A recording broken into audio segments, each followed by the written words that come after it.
I'm going to talk about growing older in traditional societies.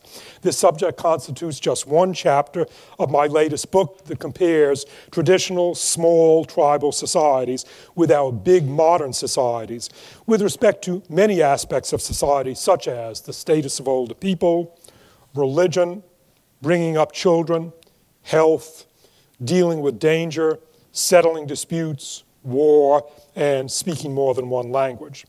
This is my most personal book. It's my book of, I think, the greatest practical value to our daily lives.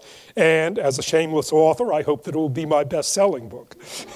It's about what I've learned from spending a lot of my time in traditional tribal societies in New Guinea over the last 50 years, and it's about what friends and other scholars have learned from other tribal societies around the world.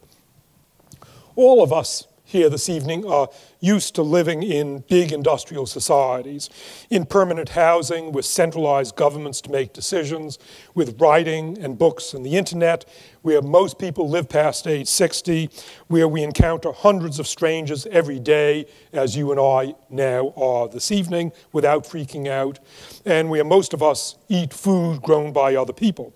We forget that all of those things arose very recently in human history. Humans have constituted a separate line of biological evolution for about 6 million years, but all of those things that I just mentioned didn't exist anywhere in the world 11,000 years ago.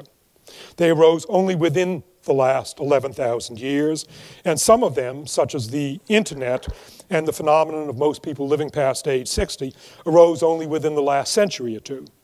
That is, the ancestors of all of us here were living under traditional tribal conditions until virtually yesterday, measured against the time scale of human evolution.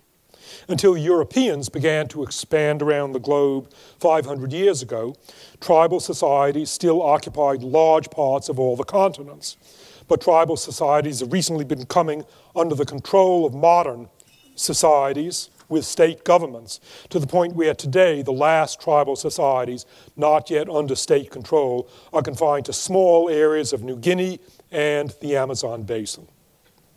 Those tribal societies, which constituted all human societies for most of human history, are far more diverse than are our modern big societies. All big societies that have governments, and where most people are strangers to each other, are similar to each other and different from tribal societies in many basic ways, regardless of whether our big society is American, Chinese, German, Israeli, or anything else. Tribes constitute thousands of natural experiments in how to run a human society. They constitute experiments from which we ourselves may be able to learn.